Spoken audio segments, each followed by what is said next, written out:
बिस्मिल्लाहिर्रहमानिर्रहीम, अस्सलाम वालेकुम। आप देख रहे हैं स्लीप पॉइंट। मैं हूं आपका मेज़बान आसिफ खान। क्रिकेट की दुनिया में आज ही बहुत कुछ हुआ। पाकिस्तान सुपर लीग के हवाले से बड़ी खबरें आ रही हैं, उस पर हम बात करेंगे। पाकिस्तान और भारत का टेस्ट मैच अभी जारी है साउथ अफ्रीका के ख़िलाफ़, उस पर भी बात करेंगे। भारत की बहुत ज़्यादा परेशान कुन सूरत हाल है। बैट्समैन उनके पास ऐसा लगता है ख़त्म हो चुके हैं। बहुत सारी बातें उनके तजज़ियाकार कर रहे हैं, उनके साबिक क्रिकेटर्स बहुत ज़्यादा बात कर रहे हैं, उस पर हम बात करेंगे। उसके अलावा एक अंग्रेज़ी वेबसाइट है बहुत मारूफ, बहुत मशहूर और बहुत ही मोतबर मानी जाती है, उसने ये ऐलान कर दिया है कि पाकिस्तान और भारत का मुकाबला वर्ल्ड कप में अगले बरस किस तारीख को होगा वो भी बता दूंगा। वर्ल्ड कप है T20 का, श्रीलंका और भारत में खेला जाएगा, उस पर बात करेंगे। बहुत सारी बातें और भी हम चलते चलते टचअप करेंगे। मेरे साथ मेरे मेहमान मौजूद हैं मेरे स्टूडियो में। कराची में तनवीर अहमद साहब हैं, पाकिस्तान के लिए टेस्ट मैच खेले, तेज़ बॉलर हुआ करते थे और अब तेज़ बातों के बाइस मशहूर हैं। अस्सलाम वालेकुम। वालेकुम अस्सलाम। कितनी तेज़ बातें। मैं बहुत तेज़ ना बोलो सच बातों पे। चलें, तेज़ में और सच में बड़ा फ़र्क होता है। मतलब कहने का मकसद ये है ना कि शायद बर्दाश्त नहीं करते लोग, इतना वो सोचते हैं कि यार इतना सीधा बोल देता है। हो सकता है सुनते ही ना हो, इम्पोर्टेंस ही ना देते। उसकी रीज़न है ना, मैं ये भी कह रहा हूँ इम्पोर्टेंस ये सुनते इस वजह से नहीं क्योंकि आदत नहीं है उनको। हाँ चलें, आदत नहीं है ये तनवीर इतना का सच सुनने की आदत लेकिन पसंद किए जाते हैं सोशल मीडिया पे, नो डाउट। ये अपने आप को खुद ही क्या कह चुके हैं? मैं किंग नहीं बोलता अपने आप को, या आपने बोला था। चले ठीक है, आगे चलता हूँ।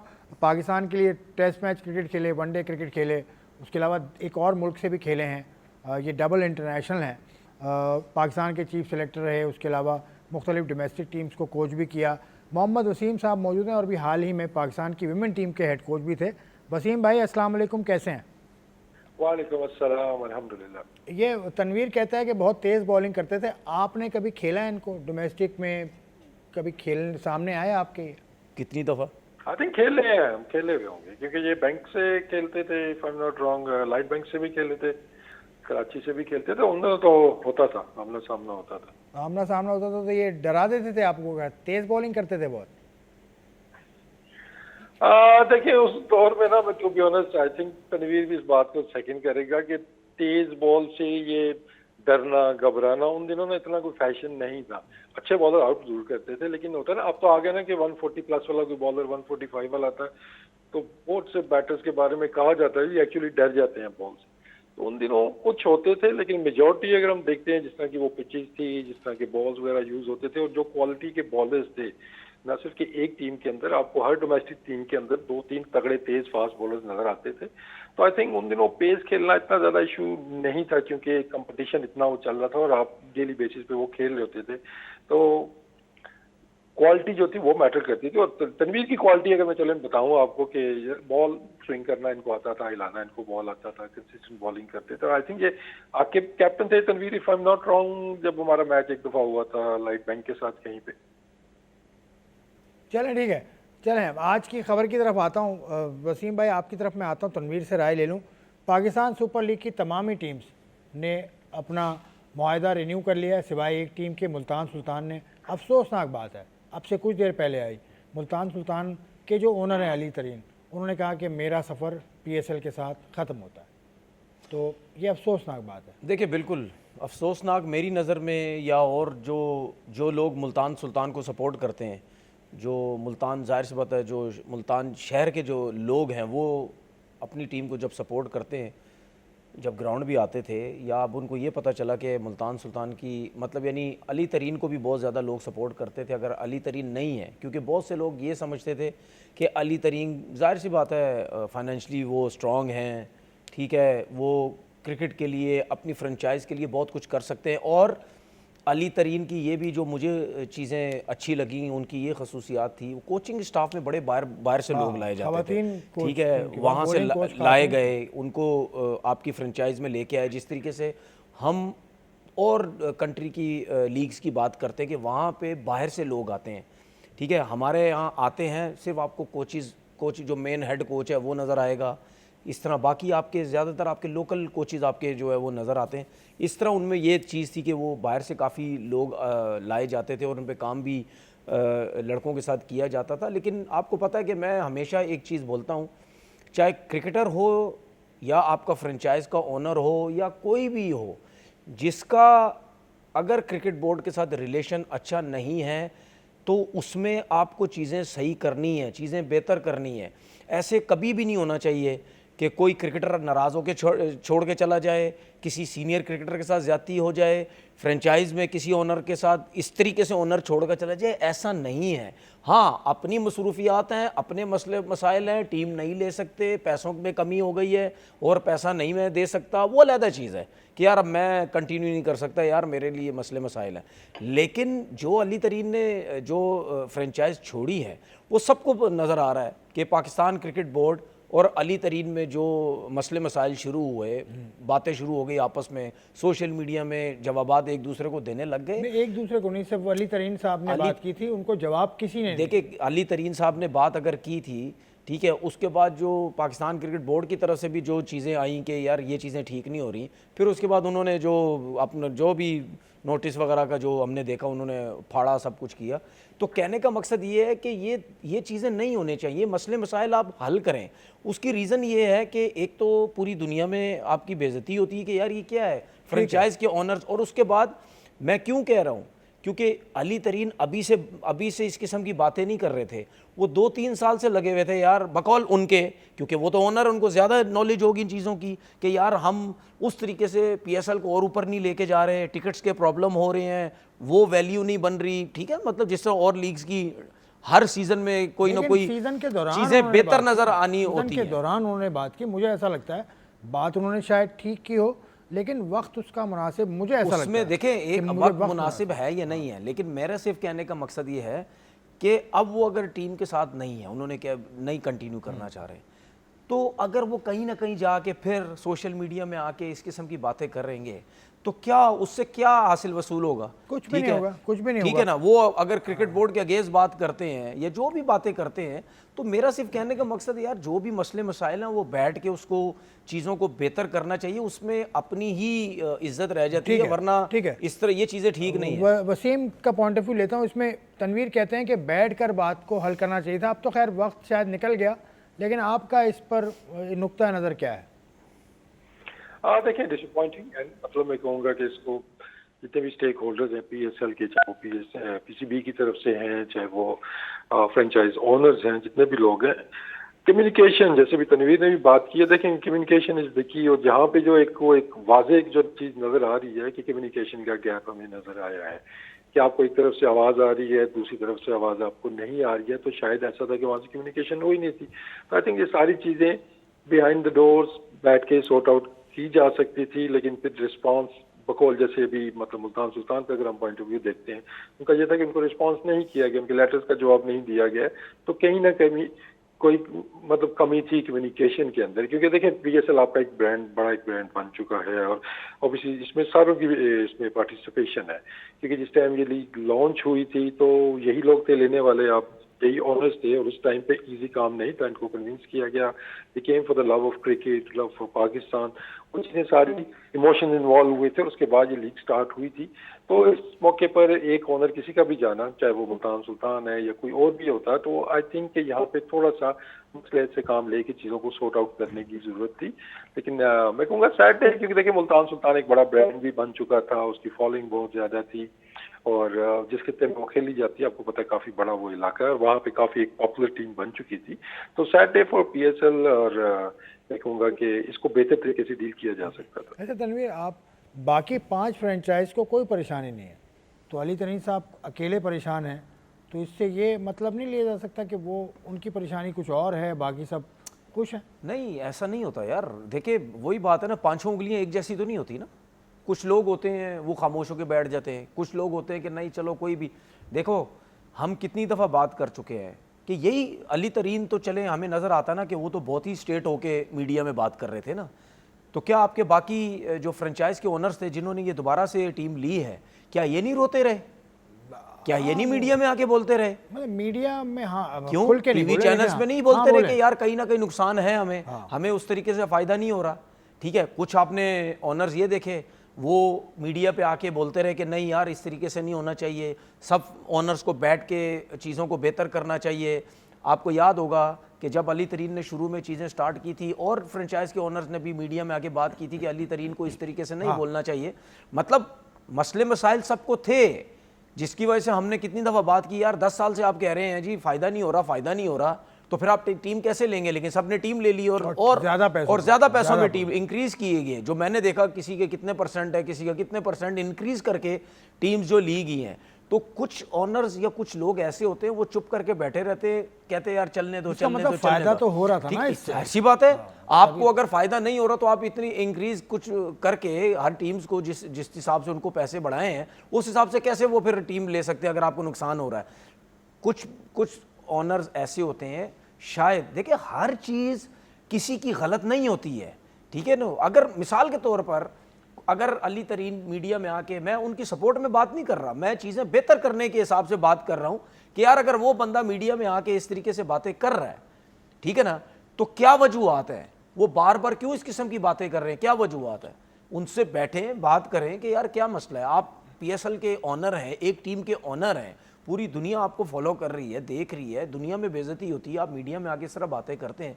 क्या अली तरीन को पाकिस्तान क्रिकेट बोर्ड के लोगों ने बुला के, बिठा के, आपस में बात करके, जो हम कहते हैं कम्युनिकेशन गैप है, बैठ के ये चीज़ें कुछ ख़त्म करने की कोशिश की गई कि यार आप इस किस्म की बातें ना करें?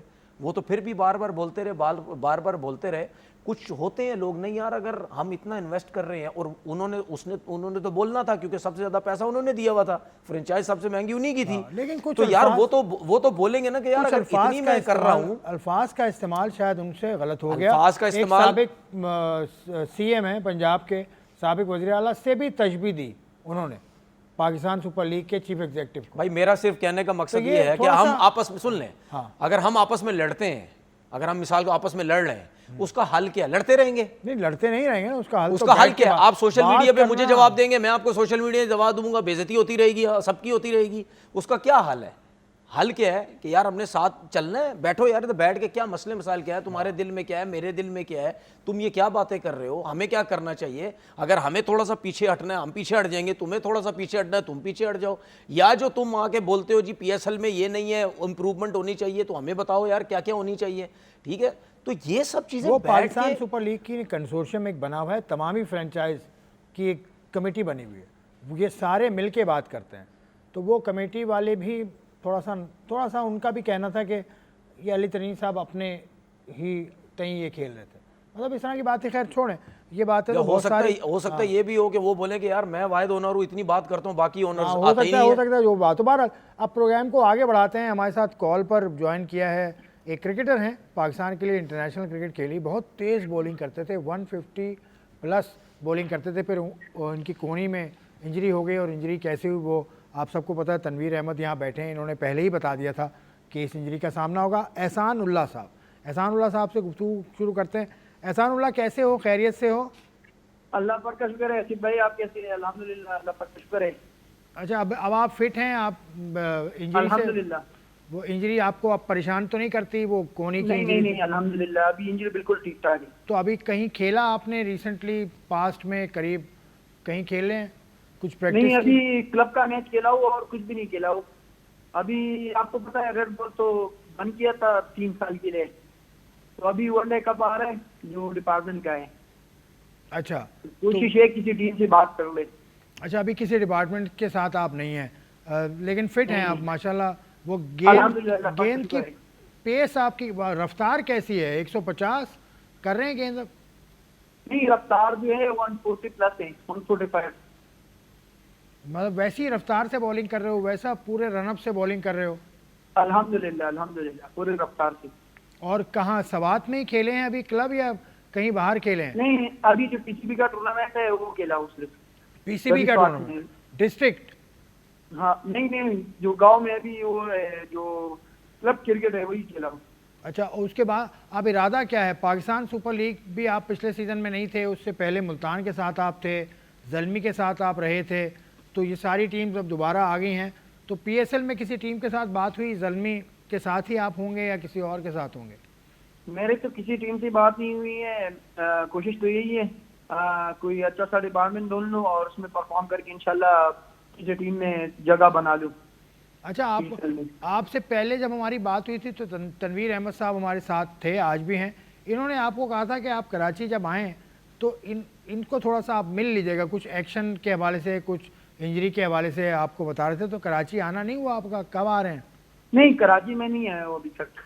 अच्छा, अभी तक आए नहीं। चले। अच्छा, इसमें एहसान मेरा सवाल भाई मैं एक बात और भी बताता हूँ। मैं जो अपनी अकेडमी मैंने बनाई है उसमें मैं आज जो मेरे थोड़ा सा फर्क आया था एक्शन में, तो वही पे काम कर रहा था। आज कल भी कर रहा था, परसों भी कर रहा था, तकरीबन एक हफ्ता हो गया। अच्छा, एक सवाल मेरा आपसे ये है कि जब आप पीएसएल में बॉलिंग कर रहे थे, जब आप क्रिकेट खेल रहे थे, तो कुछ चीज़ें मुझे समझ आई थी जिसकी वजह से मैंने बोला था कि यार मुझे ऐसे लगता है कि एहसानुल्लाह को एल्बो इंजरी ना हो जाए, क्योंकि मैंने एक आध चीज़ देखी थी तो मुझे एक फ़ील हुआ था यार अगर एल्बो इंजरी हो गई, और मैंने यही शो पे बैठ के बात की थी कि अगर एल्बो इंजरी हो गई, हो सकता है एहसानुल्लाह की क्रिकेट भी ख़त्म ना हो जाए। ये भी मेरे अल्फाज थे कि यार ये फ्रैक्चर ना हो जाए बहुत बुरे तरीके से। तो वो आपके साथ वो चीज़ हो गई, ठीक है, वो आपकी बैड लक थी, वो हुआ। लेकिन मेरा सवाल ये है कि जब आप फिट हुए या आपने अपनी एल्बो की इंजरी को बेहतर करने की कोशिश की, तो क्या चीज़ें जो डोमेस्टिक के कोचेस थे उन्होंने क्या ऐसी चीज़ आपको बताई जिसकी वजह से आप बोलें कि नहीं यार अब मुझे एल्बो की इंजरी नहीं होगी? इन्होंने वाकई कोई ऐसी चीज़ मुझे बता दी है कि ये चीज़ें बेहतर हो जाएगी? कोई ऐसी ख़ास चीज़ बताई आपको? तनीर भाई, मैं आपको ये कह रहा था, जो मैं इंग्लैंड में जो डॉक्टर के पास था तो मेरे दोनों हाथों में पेन था, जो जिस जगह मेरा पेन हो रहा था इधर पाकिस्तान में, ठीक है। तो उसने बताया था ये आपने सिर्फ शोल्डर और जो फोर आर्म मसल है इसको आपने स्ट्रांग करना है, अपनी एक्शन नहीं चेंज करना है। आपकी पेस इसमें है, अगर आप चेंज करेंगे तो आपकी पेस 130 से ऊपर नहीं जाएगी। अच्छा, चलो आप उसकी मैं रीज़न बताऊं। आपने जो बोला ना कि उन्होंने बोला है कि आपके शोल्डर और आपका जो फोर आर्म के मसल्स है इसको स्ट्रॉन्ग करना है, ये मैं पहले यहाँ बता चुका हूँ। उसकी सबसे बड़ी रीज़न ये थी क्योंकि आपके हाथ में जो बॉल है ना, राइट हैंड पे आपका बॉल होता है, उसकी जो रिस्ट की पोजीशन है ना वो बहुत लेट घूमती है, नीचे से घूमनी चाहिए। आपका बॉल जो है वो आसमान की तरफ होना चाहिए, लेकिन बहुत ज़्यादा आपकी ये जो राइट शोल्डर है इससे ऊपर जब आपका हाथ जाता है तब आपकी रिस्ट घूमती थी। जब वो घूमती है तो उसकी वजह से आपके एल्बो पे, आपके शोल्डर्स पे लोड नहीं आएगा इतना ज़्यादा जितना एल्बो पे आएगा। तो जब आपका शोल्डर वीक होगा, जब आपका ये फोर आर्म्स वीक होंगे तो डायरेक्ट यहाँ लोड पड़ेगा, जिसकी वजह से आपको इंजरी हो सकती थी। तो जो एहसानुल्लाह ने बताया कि इनके डॉक्टर्स ने यही सब कुछ बोला है, तो मैं आपसे पहले कह चुका था। एक चीज़ बात कर लें आखिरी, एक चीज़, मेरा एक सवाल और। देखें, पाकिस्तान के बहुत क्रिकेटर्स ऐसे हैं जिनको डोमेस्टिक क्रिकेट भी नहीं खिलाई जाती या उनको पाकिस्तान टीम में कमबैक भी नहीं करवाया जाता, लेकिन ऐसे क्रिकेटर्स हमारे हैं कि जो डोमेस्टिक या पाकिस्तान से नहीं खेलते लेकिन वो डिफरेंट लीग्स में उनको रख लिया जाता है। कोई बांग्लादेश प्रीमियर लीग में चला जाता है, कोई दुबई लीग में चला जाता है कहीं। तो अगर आपको यहाँ क्रिकेट नहीं मिल रही तो किसी लीग वीग में कॉन्ट्रैक्ट भी नहीं हो रहा आपका, वहाँ जाएँ तेज़ बॉलिंग करें, आपको पता है लीग्स में फ़ौरन परफॉर्म करें, पाकिस्तान टीम में ले लिया जाता है। तनीर भाई, मैं आपको एक बात बता दूं, अभी जो मैं T10 में सेलेक्ट होने वाला था, हैदर आज़ार को आप जानते हो, मुल्तान सुल्तान वाला, जो मेरे ख्याल में अभी जो था अभी कराची के साथ था, हैदर आज़ार। तो उसने मुझे बताया था एहसान में आपको ले आ रहा हूँ। तो फिर T10 ने मुझे कहा था आपको कोई नहीं ले सकता, वो नॉट अप्रूवल कर दिया था। किस लिए? इसलिए अप्रूवल कर दिया था जो हमारा जो एजेंट था अरबाज भाई, तो उससे मैंने राब्ता किया। मैंने कहा आपने मेरा नाम डाला, यानी उसने राब्ता भी नहीं किया एक महीना। अच्छा। एक महीने बाद मैंने करीम भाई को कहा है, करीम को आप जानते हो मेरा, ठीक है, करीम को मैंने कहा मेरा नाम डाल दें T10 में। तो उसने कहा मैं नाम डाल रहा हूँ, तो उसने नाम डाल दिया। फिर उसके बाद T10 ने नॉट अप्रूव कर दिया। उसने कहा ये दोनों एजेंट के साथ कैसे, एक एजेंट के साथ होना चाहिए इसको। चलो ठीक है एहसान, तुम खैर खैरियत से रहो, फिट हो जाओ, मज़ीद आपको खेलता हम देखना चाहते हैं सारे, आपके लिए नेक तमन्नाएं। आपका बहुत शुक्रिया, आपने ज्वाइन इन किया। वसीम भाई, आपने सुन ली एहसानुल्लाह की बातें, वो फिट तो हैं लेकिन उनको क्रिकेट कहीं नहीं मिल रही, T10 में भी उनको नहीं मिला। इसकी वजह क्या समझते हैं आप, क्यों टीम्स उनसे कतरा रही हैं? हाँ देखिए, मेरे लिए वो सरप्राइजिंग नहीं है। मेरे लिए जो डोमेस्टिक क्रिकेट है वो सरप्राइजिंग है कि डिस्ट्रिक्ट रीजन अब इतनी क्रिकेट हो रही है, तो अगर ये फिट है तो उसके अंदर इनको होना चाहिए था, क्योंकि लास्ट ईयर तक तो शायद इनको फिटनेस के इश्यूज थे। क्योंकि आई रिमेंबर कि जब हमारी अपनी पीटीवी की टीम भी थी तो मैंने ऑफर की थी उनको कि आप अगर फिट हैं तो आगे खेलें, तो उन्होंने कहा था उनकी शायद लिमिट है कि 2 या 3 ओवर से ज़्यादा वो भी नहीं कर सकते हैं। लेकिन अगर उनकी फिटनेस आ गई है तो रीजन या डिस्ट्रिक्ट जो भी क्रिकेट हो रही है वहाँ पे ये शुरू करेंगे, तो उसके बाद ही ना डिपार्टमेंट्स हो गए या उसके बाद आपकी जो लीग्स हैं उनकी नज़र पड़ेगी, क्योंकि आपको फिटनेस थोड़ी सी अपनी शो करनी होगी। लेकिन मैं कहूँगा great loss for Pakistan cricket. एक बड़ा अच्छा पोटेंशियल एक मैच विनर बॉलर हमें मिला था, अनफॉर्चुनेटली जिस तरह की इंजरी हुई और फिर जिस तरह की उनकी ट्रीटमेंट हुई, शायद उसमें भी कोई खमियाँ रह गई थी जिसकी वजह से वो फुली रिकवर नहीं कर सके हैं। लेकिन great loss to Pakistan cricket. अब ये तनवीर ने बताया इसका इंजरी की वजह बताई, तो खैर वो तो मैं इस पर बात नहीं करूँगा, लेकिन तनवीर की जो बात थी वो उन्होंने सेकंड भी की, उनके डॉक्टर ने भी उनसे कहा कि फोर आर्म और शोल्डर को आपको मजबूत करना होगा, लेकिन लड़के को ख़ुद भी तो कुछ करना चाहिए ना। ये एज कोच, क्योंकि आप डोमेस्टिक में कोचिंग आपने की है, लड़के की जिम्मेदारी ख़ुद क्या होती है? मुझे लगता है कि खुद ये मिस आउट कर गए जो प्लान पाकिस्तान क्रिकेट बोर्ड ने या इनके डॉक्टर्स ने इनको दिया था, मुझे ऐसा लगता है। देखिए, सबसे बड़ा जो चैलेंज आता है ना, अगर पाकिस्तान में स्पेशली आप डोमेस्टिक या इवन इंटरनेशनल की कोचिंग भी करते हैं, तो जब तक आपके कैंप्स हो रहे होते हैं, आपकी सीरीज हो रही होती हैं, आप ऑन टूर होते हैं, स्टाफ के साथ होते हैं, तो तब तक तो आपकी चीज़ें ठीक चल रही होती है, चाहते हुए ना चाहते हुए भी वो प्लेस करते हैं। लेकिन जब ऑफ सीजन आता है, जब वो उस इन्वायरमेंट से निकल के अपने इन्वायरमेंट के अंदर जाते हैं, तो वहाँ पे ये चैलेंज बड़े बड़े प्लेयर्स के साथ मैंने देखा है कि उनकी फिर रूटीन, उनकी वो ट्रेनिंग की रूटीन्स हो रहती हैं या प्रैक्टिस की रूटीन हो रहती हैं, तो जब वो आते हैं तो उनको नए सिरे से दोबारा से अपने उस पर आने के लिए उनको टाइम लगता है। तो इस चीज़ की कमी तो है। ओवरऑल जो प्रोफेशनलिज्म की मैं बात करूँगा कि उसकी कमी तो हमें नज़र आती है अपने प्लेयर्स में। ठीक है, अच्छा अब दूसरे टॉपिक की तरफ आता हूँ। उस्मान तारिक जो पाकिस्तान की तरफ से खेल रहे थे T20 में, उन्होंने हैट्रिक की थी, परसों की थी। कल हम ये बात करना चाह रहे थे, लेकिन थोड़ा सा हमारे पास टाइम थोड़ा सा शॉर्ट था तो हम बात नहीं कर सके। उस्मान तारिक जब आते हैं परफॉर्म करते हैं, और इस उस्मान तारिक को मैंने कश्मीर प्रीमियर लीग में देखा था, वसीम भी वहाँ थे, 2022 की बात है। उसके बाद ये सिंध प्रीमियर लीग में यहाँ खेले, वहाँ से नज़र आए उस्मान तारिक। तो उस्मान तारिक की हैट्रिक, भाई इस पर आप क्या कहेंगे? देखिए, ज़बरदस्त उन्होंने बॉलिंग की है। जाहिर सी बात है, एक तो जिस तरह आपने बोला जब भी आते परफॉर्म करते हैं, लीग्स में भी अच्छा, कैरिबियन लीग में बहुत अच्छी परफॉर्मेंस दी है। परफॉर्म करते देखें, जो डिफ़िकल्ट एक्शन होता है ना, जब आप ठीक है, जब आप होल्ड स्टे कर गए आप, ठीक है, आपकी ना कमर से आप बॉल वो फ़ायदा उठाएंगे, ना फ्रंट लेग से लेंगे, ना आप हिप से, किसी चीज़ से आप फ़ायदा नहीं लेंगे।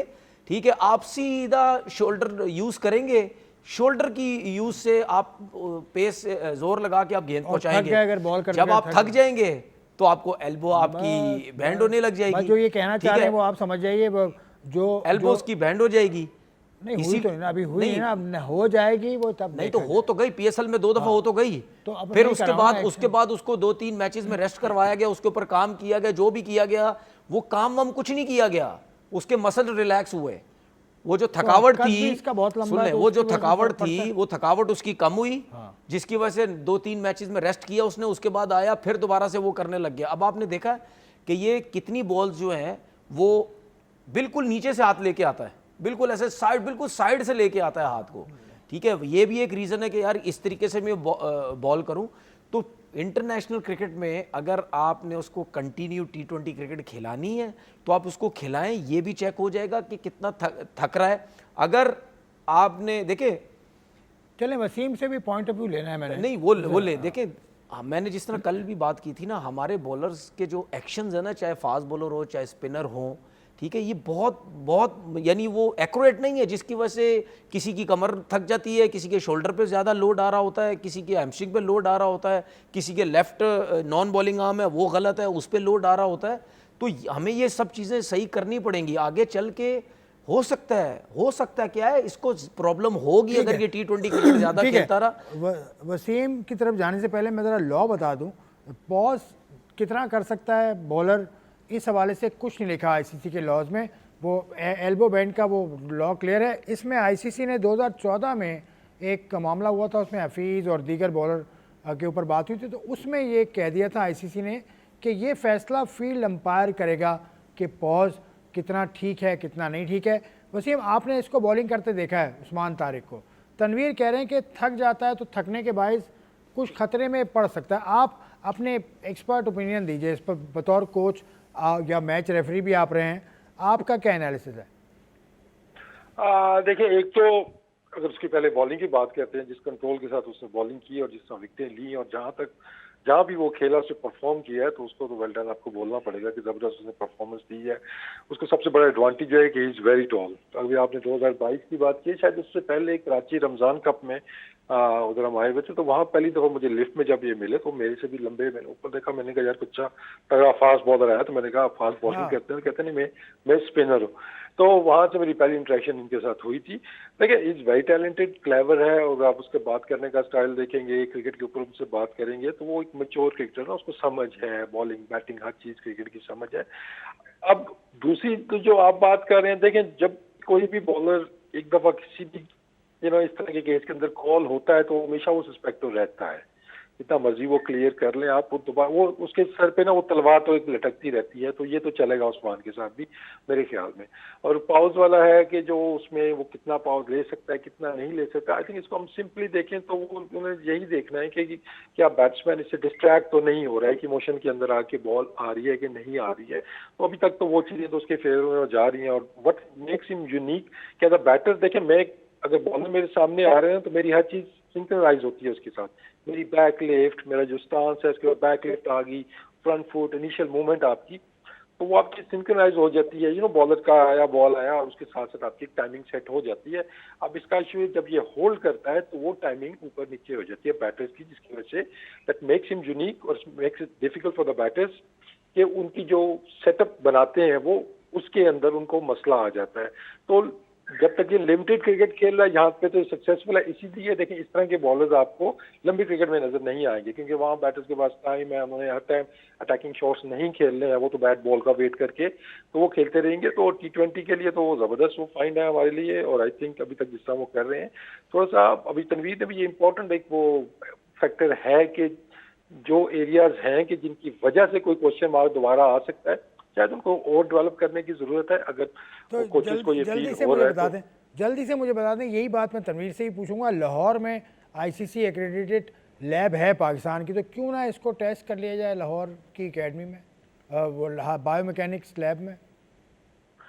देखिए, असूलन तो जितने भी बॉलर्स हैं ना, अब तो बायोमैकेनिक्स के साथ मिलके ही आपने कोचिंग करनी है। और स्पेशली अगर आप फास्ट बॉलर्स की बात करते हैं तो मेरे ख्याल में तो जितने भी हमारे बॉलर्स हैं उनका बायोमैकेनिक्स से वहां से पूरी एक रिपोर्ट निकलवा के उसके बाद उनके ऊपर कोचिंग की जाए। जो भी इंजरीज की बात तनवीर भी कर रहे हैं वो इसीलिए आ रही है कि बायोमैकेनिक्स में ही कुछ गलतियां होती हैं, जिसकी वजह से आपके बैक के इश्यूज आते हैं, आपके शोल्डर के इशू भी आ सकते हैं, आपके हील्स के इशू जो आ रहे हैं। तो आई थिंक हमें इस तरफ जाना होगा, चीज़ों को इंकॉर्पोरेट करना होगा। ये नहीं कोई ऐसा कि केस आ गया तो उसके बाद उन्होंने उसको टेस्ट के लिए भेज दिया, वो भी इस वजह से। लेकिन इंजरी प्रिवेंशन के लिए भी बहुत जरूरी है कि हम बायोमैकेनिक्स को साथ लेके चलें। छोटी सी बात है, ब्रेक से पहले ये बायोमैकेनिक्स लैब है, देखिए वहाँ पे टेस्ट कर लिया जाए। देखिए, सिंपल सी चीज़ है, जिन फास्ट बॉलर्स को ज़्यादा इंजरीज होती हैं, इसका मतलब वो बायोमैकेनिक अगर पे उनको लेके जाओगे वो फेल है। आपकी हर चीज़ एक्यूरेट होनी चाहिए, ठीक है ना, कॉम्बिनेशन दोनों हाथों का, पैरों का, लैंडिंग, फॉलो थ्रू, ये रनअप से हर चीज़ का एक कॉम्बो है।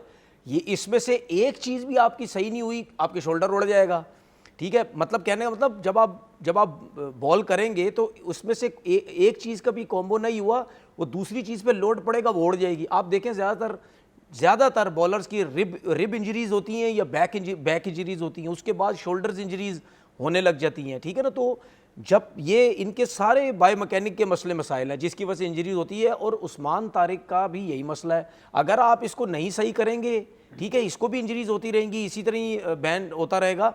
दूसरी बात ये कि बायोमैकेनिक चलें पता नहीं कौन से ज़माना बात करते रहे, अब जाके अगर कोई चीज़ होती है, पहले भी सुना था जब ये नई एकेडमी बनी थी, वहीं रह गई। नहीं, ICC एक्रेडिटेड लैब है। नहीं है ना, काम तो नहीं करती थी ना भाई, काम कर, अच्छा पहले की बात कर रहा हूँ, सामान आया, बिल्कुल सब कुछ आया, काम तो कुछ भी नहीं किया। अब तो वहाँ पर ठीक है, अब तो एक साहब है जिनका मैं नाम सही है, अभी इमरान नाम है उनका, बड़े क्वालिफाइड सही है। अभी अगर ये चीज़ें आ गई है, वहाँ पे वर्किंग हो रही है, ये शुरू हो गई है, तो फिर अगर ये चीज़ें हैं तो फिर आपको कोई लड़का अनफिट नहीं होना चाहिए। और उसके बाद अगर बायोमैकेनिक पे जाके लड़के को चेक करोगे तो उसमें अगर कोई ना कोई मसले मसाइल हैं तो वो फिर पाकिस्तान टीम में भी नहीं आना चाहिए। फिर आप उसको बेहतर करें, डोमेस्टिक क्रिकेट में देखें चीज़ें बेहतर हुई हैं या नहीं हुई हैं। ये भी आपके जितने भी कोचेज़ हैं या आपके जितने भी लोग हैं, ये भी अपने एक्सपीरियंस से, अपने तरीक़ेकार से लड़कों को बेहतर करने की जो है वो कोशिश करते हैं। वरना अब जो है दुनिया किधर से किधर चली गई है, वो आपने अभी देखी होगी कि बायोमैकेनिक के हिसाब से जो वीडियोस बन रही हैं, ठीक है, वो देखिए फास्ट बॉलर भाग रहा है, ठीक है, वो कैसी वीडियोस बन रही है। बिल्कुल, जोफ्रा आर्चर के बारे में मैंने आपसे क्या बोला था, अनफिट होगा, इसको प्रॉब्लम होगी, अनफिट हुआ नहीं हुआ। एल्बो के बड़े मसले मसाइल हैं इनके। इसी बात पे एक ब्रेक बना, लेकिन तनवीर की बातें देखें, अगर ये बात करें इनका करियर देखें, 98 में इन्होंने खेलना शुरू किया फर्स्ट क्लास, और फर्स्ट क्लास खेलते हुए 2015-16 तक तो खेले हो फर्स्ट क्लास, 15 तक खेलो। तो इस दौरान ये इंजर्ड मुझे नजर नहीं आया कि ये, मैं आपको एक चीज बताऊं, ये इंजर्ड नहीं। सुने, मैं आखिरी चीज इस ब्रेक के बाद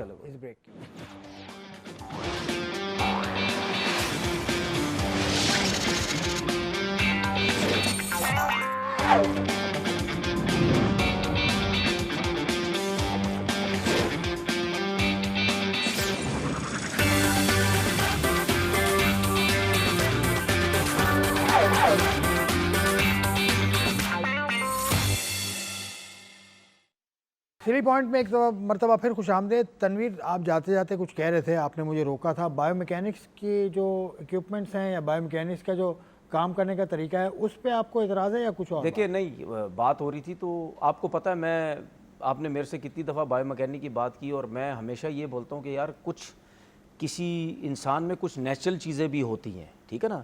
कहने का मकसद ये है कि अगर मैं अपने तौर पे कुछ चीज़ें बोलूं कि यार ये चीज़ें इस बॉलर में बेहतर होनी चाहिए, गलत है, आप वही जाके बायोमैकेनिक में देखेंगे, वही मिस्टेक निकालेगा वो, ठीक है। कहने का मकसद ये है कि बायोमैकेनिक भी किसी इंसान ने बनाई है ना, जाहिर किसी इंसान ने बनाई है, ठीक है। तो एक इंसान के अंदर अपना भी एक यहाँ पे सॉफ्टवेयर होता है जो अपडेट भी हो जाता है, ठीक है, उसको भी पता है, सॉफ्टवेयर अपडेट भी होते हैं और सॉफ्टवेयर काम की चीज़ भी बहुत होती है, ठीक है ना। तो इंसान के अंदर अपने भी बहुत ज़्यादा सॉफ्टवेयर होते हैं, उसको पता होता है, उसको कुछ लोगों को बहुत चीज़ों का आइडिया हो जाता है कि यार ये चीज़ें किस तरीके से होती हैं, ठीक है। तो वो फिर बिल्कुल वो फिर इंसान जो है वो बायोमैकेनिक के साथ जाके मुकाबला करता है, और वो फिर कहता है कि यार ये तो आप मशीनें सामने रख के बता रहे हो ना, मैं वैसे नेचुरल बता सकता हूँ, ठीक है। तो वो मेरी बात हो रही थी, मैं आपसे ही कर रहा था कि इतना अल्लाह का शुक्र है, इतनी समझ मुझे चीज़ों की है कि अगर मैं एक फास्ट बॉलर में जो गलती निकालूंगा ना, वो जाके वही बायोमैकेनिक में लगा देखें, वही मिस्टेक निकली हुई होगी कि जो इतना मुझे बिलीव है अपने पे कि जो मैंने बताई है। तो कहने का मकसद ये कि ऐसा नहीं होता कि आप हर चीज़, कुछ इंसान ऐसे होते हैं जिनको कुदरती तौर पर इतनी समझ होती है। तो पाकिस्तान क्रिकेट बोर्ड ने बायोमैकेनिक्स लैब लगा के बहुत पैसा ज़ाया किया है, यहाँ बैठी भी है बायोमैकेनिक्स चलती। मैं ये नहीं कह रहा ज़ाया किया, मैं ये नहीं कह रहा ज़ाया किया, मैं ये नहीं कह रहा ज़ाया किया है, मैं ये थोड़ी कह रहा हूँ ज़ाया किया, बहुत अच्छा काम किया है। लेकिन ये कभी भी किसी को नहीं आप बोल सकते कि नहीं यार इसको पता नहीं बायोमैकेनिक की सब कुछ है। जिस तरह आपने जावेद भाई की मिसाल दी है अपनी, ठीक है, जावेद भाई तो सारी जिंदगी जो मैं सुनता रहा हूँ तो बायोमैकेनिक को मानते ही नहीं। वो जावेद भाई तो ठीक है, जावेद भाई के बारे में मोहम्मद वसीम के इसका मतलब ये है कि उनको नॉलेज, उनको समझ इतनी ज्यादा है अपनी फील्ड में, तो वो तो बायोमैकेनिक को पूछते ही नहीं कि वो है क्या। जावेद भाई को याद करते हैं मोहम्मद वसीम। मुझे याद है जब आप न्यूजीलैंड शायद गए थे या कहाँ गए थे, जावेद भाई आपके साथ थे और आप टीम का हिस्सा नहीं थे खेलने वाली, तो आपको ले जाते थे। जावेद मियादाद की कोई ख़ास बात याद करें, अभी बस नाम चला तो मैंने कहा चलें ये भी जिक्र हो जाए। देखें, अगर बैटिंग के नॉलेज की मैं बात करता हूँ और बैटिंग से रिलेटेड आप कोई चीज़ भी कर लें, ओवरऑल क्रिकेट भी, लेकिन स्पेशली अगर हम बैटिंग की बात करते हैं, जितना नॉलेज जावेद भाई के पास है, मुझे नहीं लगता कि वो जितने सारे कोचेज आप मिला के भी रख लेना, उनका नॉलेज और उनके नॉलेज का मुकाबला नहीं है। मतलब कुछ लोगों को उनके थोड़े से उनका तरीका थोड़ा डिफरेंट है, समटाइम वो थोड़ी सी सख्ती भी कर जाते थे, शायद उस वजह से उनको कुछ लोगों ने शायद पसंद नहीं किया था। लेकिन ओवरऑल देखते हैं जितना नॉलेज उनके पास है और जिस सिंपल तरीके से अभी बायोमैकेनिक्स की इन चीज़ों की बात हो रही है, वो तो एक लंबा टॉपिक है, उस पर हम फिर किसी डिटेल से बात करेंगे। लेकिन जो ड्रिल्स आजकल जो आप थोड़ा गैजेट के साथ चीजें आ गई, वो सिंपल तरीके से जावेद भाई उस दौर में बताते थे। और जो मॉडर्न क्रिकेट में अगर आप देखते हैं कि जो डिफेंस आ गया है बैट को आगे लाने का पैड के, तो ये जावेद भाई उस दौर में करते थे, and he is the inventor of that thing. उससे पहले सब बैट पैड जोड़ के खेलते थे, पैड पे बॉल लगा तो आजकल आप आउट हैं या आपका चिल्ला लग जाता है, शॉट लग पे आप कैच हो जाते हैं। तो मैंने भी जब क्रिकेट स्टार्ट की थी तो मुझे भी स्पिन खेलनी नहीं आती थी। मैं टेस्ट मैच खेलने के बाद भी जब मेरा डेब्यू हुआ तो उसके बाद जब, क्योंकि पाकिस्तान में खेले थे और उसके बाद श्रीलंका टूर हमारा आया आगे और इस तरह की आई सीरीज, देन आई रियलाइज कि यार मेरा डिफेंस है वो स्पिन के आगे अच्छा नहीं है। तो लकीली फिर जावेद भाई अपॉइंट हुए हमारे कोच पाकिस्तान टीम के, उनके साथ वेस्ट इंडीज का टूर था हमारा, 2 सीरीज और भी थी, एशिया कप भी था उनके साथ। तो श्रीलंका में आई रिमेम्बर वो हमें एक तो स्टेडियम है प्रेमादासा के बाहर एक खाली जगह सी, ऐसे पार्किंग लॉट जिस तरह आप कह लें, और वहाँ पे एक रास्ता सा बना हुआ था जिसको आप पगडंडी कह लेंगे, उस तरह का, जहाँ पे साइकिलों के निशान पड़े हुए हैं, टायर के पाँव के निशान भी पड़े हैं, मडी टाइप जगह पर, लेकिन वो हार्ड हो चुकी थी।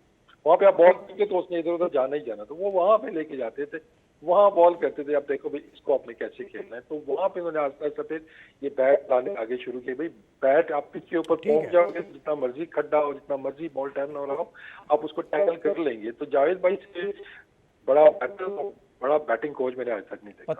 पतली सी गली में किसी बॉलर को बोले जाए ऐसी जाके थोड़ी सी प्रैक्टिस रोज करता रहकर, ठीक है, पतली सी गली में, पतली गली ना वो इस तरफ जा सके ना वो पीछे की तरफ जा सके।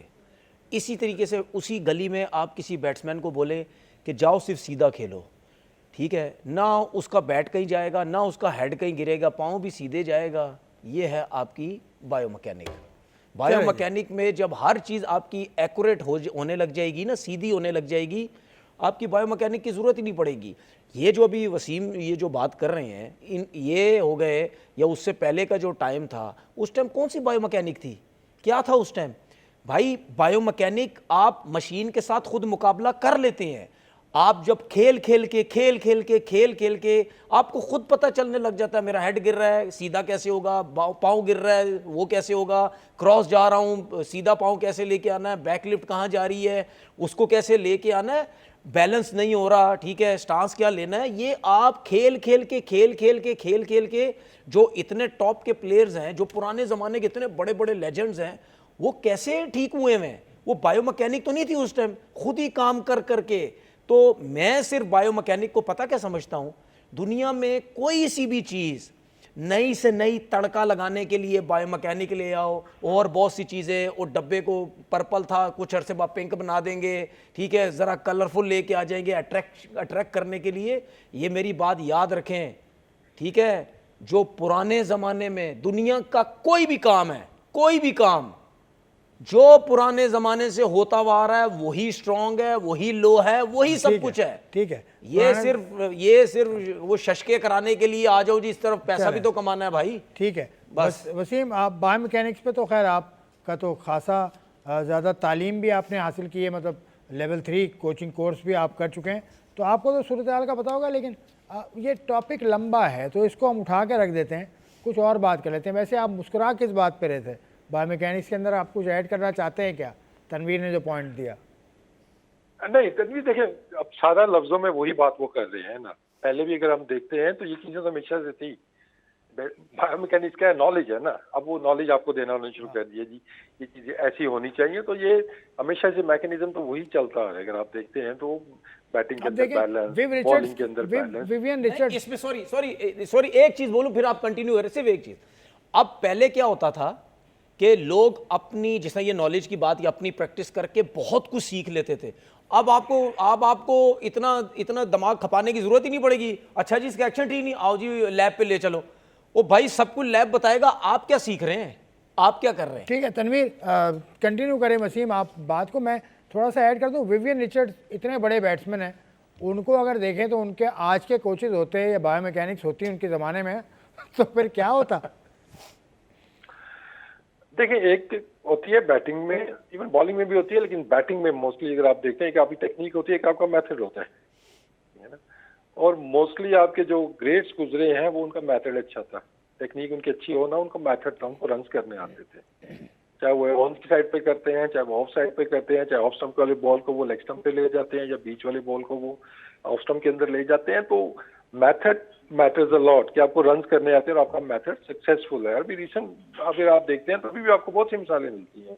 अगर आप वो स्टीवन स्मिथ को देखेंगे तो उसका मेथड है, उसको उस पर कमांड है, उसको रन करने आते हैं। फवाद आलम था हमारा, वो देख लें कि वो कितना परफॉर्म उसने किया हुआ है।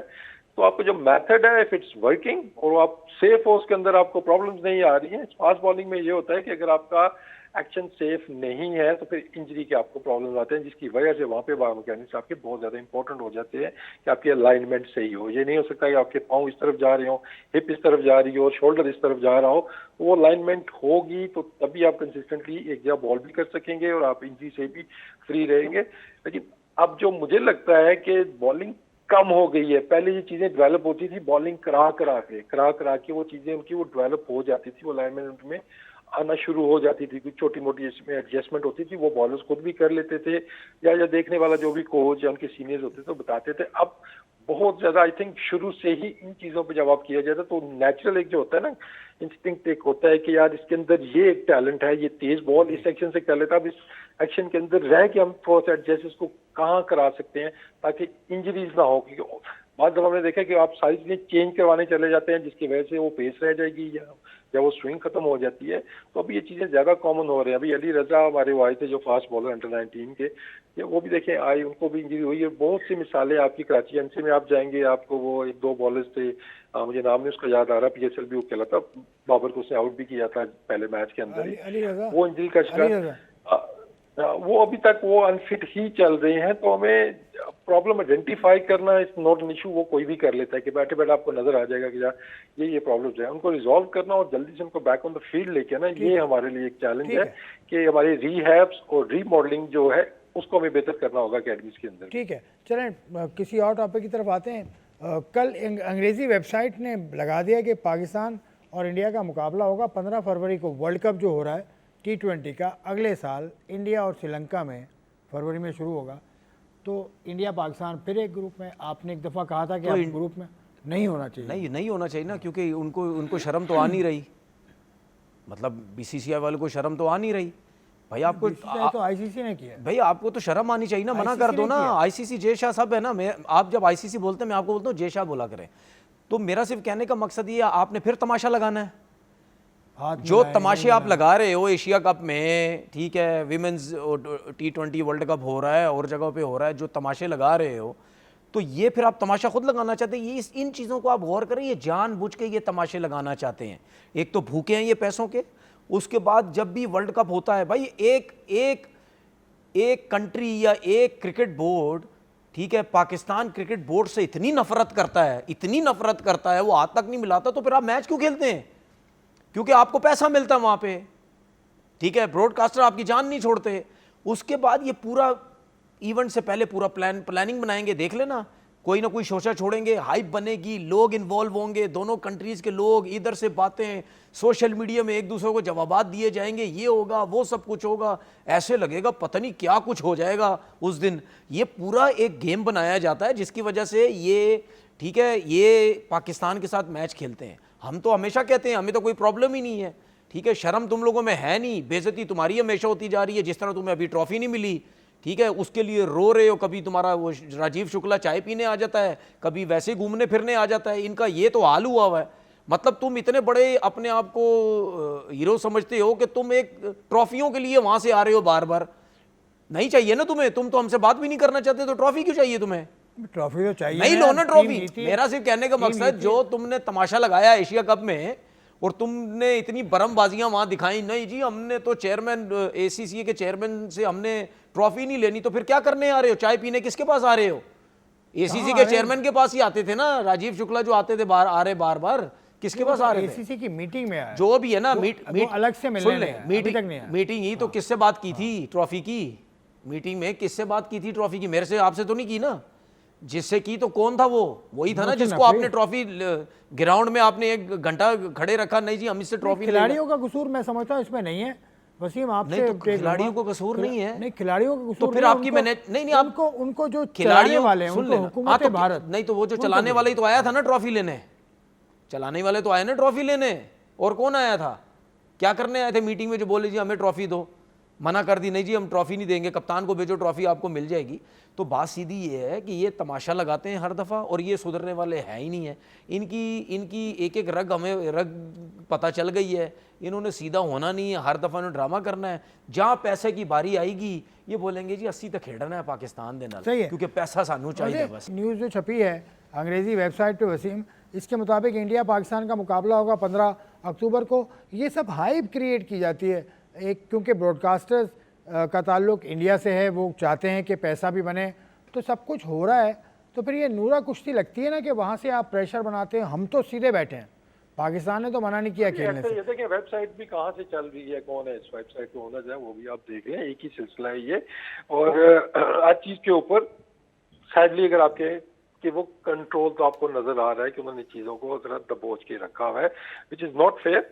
एक मतलब एक ग्लोबल स्पोर्ट है और इसमें सबके इक्वल राइट्स होने चाहिए, लेकिन ऑन द सेम टाइम जी ब्रॉडकास्टर्स का भी होता है जी, इंडिया पाकिस्तान के जितने मैचेस होंगे आपकी व्यूअरशिप उतनी ज्यादा आएगी, आपको पैसा उतना ज्यादा मिलेगा किसी भी लेवल के ऊपर। भी इमर्जिंग का मैच हुआ, उससे पहले वुमेन्स का मैच हुआ था, उसमें भी व्यूअरशिप के रिकॉर्ड ब्रेक हुए थे पाकिस्तान इंडिया के मैच के।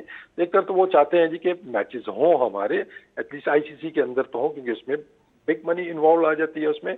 अब इसमें प्लेयर्स का कसूर, अभी बात चल रही थी कि प्लेयर्स का कसूर तब तक नहीं है जब तक कि वो पॉलिसी को फॉलो कर रहे हैं जी, कि पॉलिसी है जी कि हाथ नहीं मिलाना, आपको गवर्नमेंट ने या फिर आपको क्रिकेट बोर्ड ने बोल दिया जी कि आपने हाथ नहीं मिलाना, वहां तक फिर भी आप कह लेंगे ये प्लेयर्स का कसूर नहीं है, ये उनके क्रिकेट बोर्ड का कसूर है, ये गवर्नमेंट का कसूर है।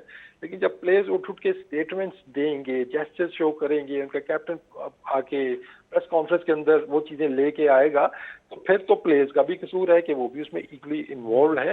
तो आई थिंक इन चीजों को हमें सेपरेट रखना होगा और जल्द से जल्द इन चीजों को सेटल करें कि आगे होपफुली, लग तो नहीं रहा मुझे लेकिन उम्मीद कर सकते हैं हम कि वर्ल्ड कप तक शायद इस पे कोई एक वो बन जाए, आपस में इनका कुछ हो जाए जी कि किस तरीके से हमने चीजें आगे लेके चलना है।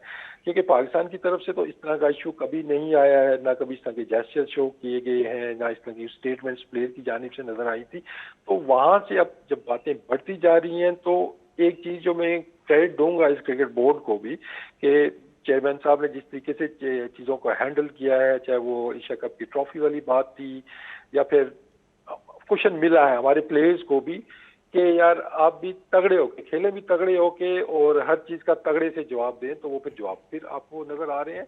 तो ये एक अच्छी चीज मुझे नजर आ रही है कि एटलीस्ट हमने अपना एक स्टांस तो रखा हुआ है कि अगर आप इस तरह करेंगे तो आपको इधर से भी इस तरह की चीजें फेस करनी पड़ सकती है।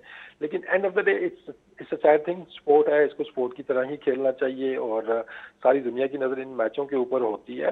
लेकिन अभी बस थोड़ा सा कंट्रोल, मतलब मैं आपको एक मिसाल देता हूँ कि अभी वुमेन्स का वर्ल्ड कप हुआ था श्रीलंका के अंदर, उसमें हमारे मैचेस के अंदर 4 जो ऑफिशियल्स थे, on field umpire, third umpire, fourth umpire, referee, वो सब उनका तल्लक इंडिया से ही था और वो चीजें हाईलाइट नहीं की गई, हालांकि होनी चाहिए थी। एज अ कोच तो मैं जितना कर सकता था मैंने किया था कि उसके अंदर ऐसे ऐसे अनफेयर चीजें हुई हैं। मैं आपको एक छोटी सी मिसाल देता हूँ कि कवर्स पिच के ऊपर है, टीम साउथ अफ्रीका से मैच था, जब बारिश लगी हुई है कवर आधे हटा के टीमें अंदर लेके गए कि जी मैच शुरू होगा और बैटर को भी जबरदस्ती, मैंने तो रोका हुआ था बैटर्स को कि अंदर नहीं जाएंगे, हमें तो डीएल का टारगेट तो बताओ कि बैटर ने जाके कितने रन बनाने हैं, तो वो भी फोर्स किया गया, नहीं जी आप अंदर जाएं, आपको टारगेट बाहर मिल जाएगा। तो मतलब इस तरह की चीजें होनी थी। बॉलर बॉल करने के लिए रेडी है, बैटर वेट किस चीज का कर रही है कि जी वो कवर हटा ले जरा, तो वो कवर हटा के उसके नीचे से इंस्पेक्शन किसने करनी थी, देखना किसने था। वो मसला क्या था कि वो 3-4 ओवर करवाने थे और पाकिस्तान को वो मैच वो हरवाना था, जिसकी वजह से वो जल्दी जल्दी चीजें की गई। बारिश के अंदर मैच कराया गया, कवर अभी आधे ग्राउंड के ऊपर थे और दोनों टीमें अंदर थी ग्राउंड के अंदर, ये जल्दी से किस तरीके से ये करें। तो ये चीजें आपको ना इंसाफियत तो नजर आ रही है, हर तरफ हो रही है। तो उसका बेस्ट जवाब तो यही है कि इंशाल्लाह जब भी हमारे मैचेस हों, जैसा अभी इमर्जिंग ने करके दिखाया, इसी तरह पाकिस्तान टीम वर्ल्ड कप के अंदर जाए, अपने मैचेस जीते। अच्छा वसीम, आपसे इजाजत चाहने से पहले मैं पूछना चाहूँगा छोटी सी बात, क्या इंडिया पाकिस्तान की लड़कियों ने पसे पर्दा, मतलब कैमरे के सामने नहीं, कैमरे के पीछे, क्योंकि एक ही होटल में थे वर्ल्ड कप के दौरान, उनके अलग से आप ये कंफर्म करेंगे बात कि हुई, हाथ वाथ मिलाया? देखिए नहीं किसी तरह की इस तरह की वो नहीं हुई है। एक ही होटल में थे, लेकिन मुझे होटल में उसका वो नजर भी नहीं आया, उनकी टाइमिंग ने इस तरह रखी हुई थी। हालांकि उनके जो कोच हैं वो मेरे साथ पुरानी हॉलैंड में हमें काफ़ी इकट्ठा खेला हुआ है, काफ़ी अच्छी हमारी मतलब उस दौर में बड़ी अच्छी दोस्ती भी थी। और उससे पहले एशिया कप या वर्ल्ड कप हम खेलने गए थे तो मुलाकात भी होती थी, लेकिन इस दफ़ा किसी किस्म की इंटरेक्शन वो नहीं हुई थी। अगेन इसमें फिर वो कहूँगा कि वो कसूर तो भी पॉलिसी बनाने वालों का ना, कि आपने इस उसके ऊपर वो आपने लेके आ गया प्लेयर्स को कि जो सालों साल से एक दूसरे को जानते भी हैं, एक दूसरे के खिलाफ खेलते भी हैं, तो आपने वो चीज़ भी ख़त्म कर दी है, which is not a healthy sign मैं कहूँगा। ठीक है, बहुत बहुत शुक्रिया मोहम्मद वसीम, आपने ज्वाइन इन किया, आज भी हमें आपने अपनी आरा से आगाह किया, बहुत शुक्रिया। मोहम्मद वसीम साहब तो बात करके चले गए, क्योंकि वर्ल्ड कप में पाकिस्तान के हेड कोच थे, इन्होंने फर्स्ट हैंड अकाउंट है, इनके कोच जो मजूमदार जो उनके हेड कोच थे वो इनके दोस्त थे, लेकिन ये अपने दोस्तों से नहीं मिल पाए, तो ये तो एक अजीब सी नहीं, मेरा सिर्फ कहने का मकसद ये है ना कि आप अपने प्लेयर्स को किस तरफ लेके जा रहे हैं। और बाकी जो हम इंडियन प्लेयर्स की बात करते हैं कि जी उनके ऊपर प्रेशर था, भाई ये एशिया कप के बाद भी सूर्या कुमार यादव मीडिया अपने किसी मीडिया में जाके इसी किस्म की बातें करता रहा। क्या वो उस टाइम कोई इंडिया की टीम के साथ थोड़ी था करता रहा, ये इस किस्म में करता रहा। बात ये सीधी सीधी कि भाई T20 वर्ल्ड कप में भी आप अगर हाथ नहीं मिलाएंगे, इस किस्म के चीज़ें होती नहीं, तो क्या मतलब क्या माहौल बनाओगे आप टीम का, क्या माहौल बनाओगे, या अपने लोगों को क्या सिखा रहे हो। बहुत बहुत बुरा ये तासुर जाता है। आपके मुल्क से आवाज़ें आ रही हैं जो साबिक क्रिकेटर्स हैं, जैसे आप नाम ले दें, कपिल देव से बड़ा तो है नहीं वहाँ पर, क्योंकि सबसे पहला वर्ल्ड कप कपिल देव की कप्तानी में आप जीते हैं। उन्हीं के विकेट कीपर किरमानी साहब, उन्होंने कहा कि भाई नो, ये हाथ वाथ मिलाने का सिलसिला होना चाहिए, इस पे कोई फ़र्क नहीं पड़ता। बहरहाल आज के प्रोग्राम में हमने कई मौज़ूआत टच किए। आपका देखने का शुक्रिया, तनवीर अहमद का शुक्रिया, मोहम्मद वसीम का शुक्रिया और आपका शुक्रिया। खुदा हाफ़िज़।